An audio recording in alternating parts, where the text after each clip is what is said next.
Hello everyone, स्वागत है आप लोगों का। उम्मीद है आप लोग बहुत अच्छे होंगे। हम daily Madhya Pradesh current affairs की अपडेट आपके सामने लेकर आते हैं और इसमें बहुत इंपॉर्टेंट एमपी का जो करंट अफेयर्स होता है वो हम आपसे डिस्कस करते हैं। आज एमपी के जो इंपॉर्टेंट करंट अफेयर्स है उसके बारे में थोड़ी सी चर्चा करते हैं।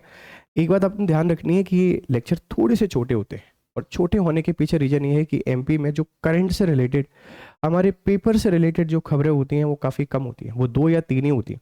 इसीलिए इनकी जो लिमिट है वो 10 या 12 मिनट के आसपास देखने को मिलती है।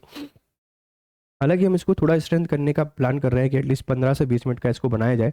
इसमें कुछ एमसीक्यू भी ऐड किए जाए तो जल्दी ही वो सॉल्यूशन भी, वो समाधान भी आपको देखने को मिलेगा। चलिए समझने की कोशिश करते हैं। देखो, सबसे पहली जो खबर है वो कैलाश नाथ बांचू से रिलेटेड है। और क्यों हम इनकी बात कर रहे हैं? क्योंकि कैलाश नाथ जो बांचू हैं, ये कैलाश नाथ बांचू का जन्म वर्ष 1903 में मध्य प्रदेश में हुआ था। कैलाश नाथ बांचू भारत के 10वें मुख्य न्यायाधीश रहे हैं, 10th सीजीआई ऑफ इंडिया रहे हैं। और अभी जो सुप्रीम कोर्ट को लेकर कुछ पॉलिटिशियंस के द्वारा स्टेटमेंट दिए जा रहे हैं, उन्होंने ही एक स्टेटमेंट दिया कि सुप्रीम कोर्ट वो संस्था है जिस संस्था में बिना कानून की डिग्री वाले लोग भी इसके हेड बने हैं, इसके प्रमुख बने हैं। तो क्या ऐसा प्रावधान है? हाँ बेटा, बिल्कुल ऐसा प्रावधान है। जब आप सुप्रीम कोर्ट के जजेस की योग्यताओं को पढ़ोगे उसमें तो लिखा रहता है कि ये हाई कोर्ट में जज के तौर पर रहे हों, या इन्होंने एडवोकेट के तौर पर काम किया हो, और या फिर ये prominent person in law field हो। तो कैलाशनाथ जो बांचू साहब हैं, मध्य प्रदेश में जन्मे हैं 1903 में, इस बात को ध्यान रखना। ये आईसीएस अधिकारी हुआ करते थे। इंपीरियल सिविल सर्विसेज में आईएएस के तौर पर काम किया, फिर इंडियन सिविल सर्विसेज में कन्वर्ट हुआ, तो वहाँ भी वेरियस डिपार्टमेंटों में काम किया। और जब ये आईसीएस की ट्रेनिंग कर रहे थे तो क्रिमिनल जो प्रोसीजर कोड है वो इनके द्वारा स्टडी किया गया, या क्रिमिनल कोड ऑफ कंडक्ट को पढ़ा, तो वहाँ से इनके पास लॉ की इन्फॉर्मेशन आई। लॉ में हमने इनको प्रोमिनेंट पर्सन उस बेसिस के आधार पर मान लिया। तो अगर आपसे कोई सवाल पूछेगा तो प्लीज़ आप इसको थोड़ा सा ध्यान रखिएगा, क्योंकि अगर आप इंटरव्यू देने जा रहे हैं, आप अभी एमपीपीएससी में एपी का इंटरव्यू देने जा रहे हैं, एपी का, या आप एमपीपीएससी का इंटरव्यू देने जा रहे हैं, आप ध्यान रखिए ये सवाल आपसे बनेगा ही बनेगा। आप एमपीपीएससी 2026 की तैयारी कर रहे हैं, 2026 की, तो ये एक क्वेश्चन आपका पीटी में फिक्स है, पॉलिटी में। और हो सकता है कि जो मेंस 2025 हो, इस मेंस 2025 में भी कैलाश नाथ बांचू आपको 2 मार्कर में देखने को मिल जाए। तो कैलाश नाथ बांचू कौन से नंबर के सीजीआई थे? ये 10वें नंबर के सीजीआई थे। और एक बहुत फेमस वर्डिक्ट है, गोलकनाथ बनाम पंजाब राज्य, जिसमें सुप्रीम कोर्ट ने वर्डिक्ट दिया था कि जो संसद है वह संसद के द्वारा पार्ट 3 जो भाग 3 है, इस भाग 3 में संशोधन नहीं किया जा सकता। तो वहां से भी ये चर्चा में थे, इस बात को ध्यान रखना। इसके बाद जो अगली खबर है वो आपके लिए काफी इंपॉर्टेंट है। एक स्कीम सेगमेंट के अंतर्गत आप उसको ले सकते हैं। पहले तो सॉरी, थोड़ा सा टाइम के कारण उसकी पीपीटी नहीं बना पाया।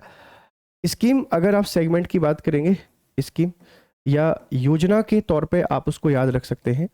और ये योजना काफ़ी चर्चा में आपने देखा होगा कि सीएम विवाह योजना चलती है, सीएम विवाह या सीएम निकाह योजना चलती है।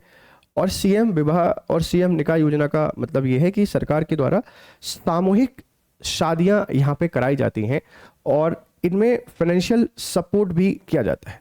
सरकार के द्वारा जो सामुदायिक विवाह शादियां कराई जाती हैं और सरकार इसमें फाइनेंशियल सपोर्ट भी प्रोवाइड कराती है। क्या क्या प्रोवाइड कराती है?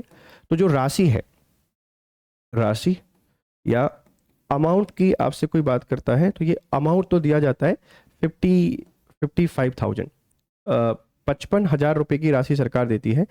इसमें 49,000 जो है, ये 49,000 डीबीटी के रूप में जाते हैं, डायरेक्ट बेनिफिट ट्रांसफर। और जो 6,000 है इसकी हेल्प, मतलब जो सामान वगैरह कुछ दिए जाते हैं वो सरकार इसमें दे देती है। तो मुख्यमंत्री विवाह या निकाह स्कीम ये कब शुरू हुई थी? प्लीज आप मुझे थोड़ा बताना, आपकी नॉलेज के बारे में थोड़ा हमको पता चले।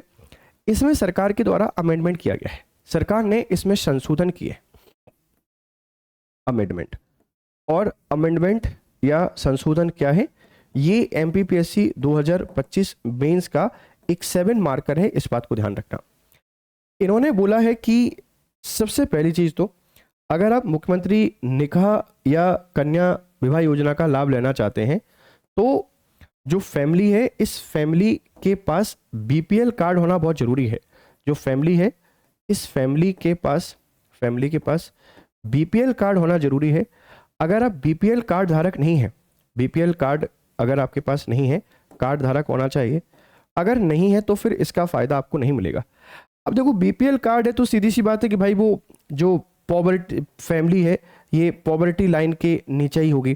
तो ये भी लिखा है कि गरीबी रेखा के नीचे जीवन यापन करना चाहिए और उनके पास जो बीपीएल कार्ड है ये बीपीएल कार्ड होना चाहिए। अगर ये नहीं होगा, है ना, अगर ये नहीं होगा तो फिर इस तरीके की चीज़ें आपको देखने को नहीं मिलेंगी। मतलब जो पॉवर्टी बीपीएल कार्ड है, ये जो वेबसाइट है, इस वेबसाइट पे ये पंजीकृत होने चाहिए, रजिस्टर्ड होना चाहिए। इसके अलावा और क्या होगा, और क्या होगा, ये डिवीजन लेवल पर संभागीय स्तर पर ऐसे जोड़ों की लिस्ट जारी की जाए जो शादी विवाह में पार्टिसिपेट कर रहे हैं। इस बात को ध्यान रखना। और जो जोड़े हैं इनकी संख्या भी फिक्स कर दी है। जो जोड़े इनकी संख्या भी फिक्स कर दी है कि मिनिमम जो जोड़े हैं इनकी संख्या 11 होगी, मतलब एक साथ शादी, और मैक्सिमम जो जोड़े हैं इनकी संख्या 200 होगी।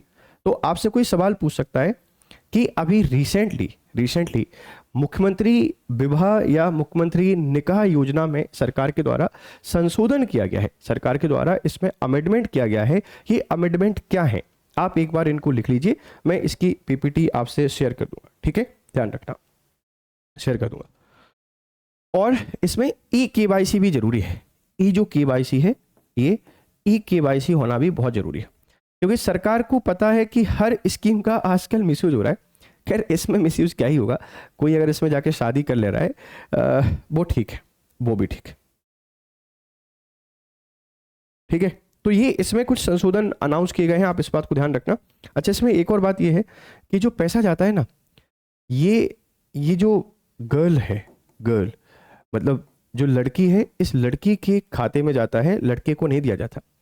जैसे आपने प्रधानमंत्री हाउसिंग फॉर ऑल को देखा होगा, प्रधानमंत्री हाउसिंग फॉर ऑल, ये जो स्कीम है हाउसिंग फॉर ऑल, इस स्कीम का जो बेनिफिशियरी है, ये बेनिफिशियरी या इस स्कीम में जो ओनरशिप दी गई है, लैंड ओनरशिप, ये फीमेल को दी गई है, ये महिला को दी गई है, पुरुष को नहीं दी गई।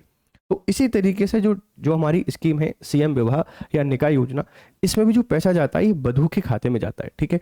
इसमें एक और पॉइंट है आपके पास, डीबीटी, डायरेक्ट बेनिफिट ट्रांसफर। तो सरकार ये डायरेक्ट पैसा जो अकाउंट होते हैं उन अकाउंट में ट्रांसफर करती है। तो डीबीटी के थ्रू जो करप्शन है ना, इस करप्शन को भी रोका जा सकता है। जैसे मान लो इस डीबीटी के थ्रू ये पैसा नहीं जाता, दूसरे किसी माध्यम से जाता, पता चला कि इसमें भी बहुत बड़े लेवल पे हमको करप्शन यहाँ पे देखने को मिल रहा है, ठीक है। तो ये कुछ इंपॉर्टेंट करंट अफेयर्स की अपडेट है एमपी की, और मुझे पूरी उम्मीद है कि ये आपको समझ में आ गया होगा, ठीक है। आज और इसकी लेंथ आपको बस छोटी देखने को मिलेगी, कल से ये वही 15 से 20 मिनट के बीच में इसकी लेंथ कर दूंगा, जिसमें 3-4 एमसीक्यू शामिल कर लिया करेंगे पिछले दिन वाले, मतलब आज जो पढ़ाया इससे 2-3 एमसीक्यू बना के कल वाली क्लास में ऐड ऑन कर देंगे, और 1-2 न्यूज़ और जो थोड़ी लेस इंपॉर्टेंट होती हैं उनको भी हम इंक्लूड कर लेंगे। क्योंकि 10 मिनट का वीडियो बच्चों को लगता है यार हमारा समय खराब कर रहे हैं बस, जबकि इसमें टाइम खराब करने का पर्पस बिल्कुल भी नहीं है। शॉर्ट एंड स्वीट वीडियो होते हैं, और जो इंपॉर्टेंट अपडेट होती है वो इंपॉर्टेंट अपडेट आपके सामने यहाँ पे ला के रख दी जाती है, ठीक है। तो चलिए फिर आप लोगों से करते हैं मुलाकात, तब तक आप लोग खुश रहें, मस्त रहें और बढ़िया तरीके से पढ़ाई करते रहें। Have a nice time, good day to everyone.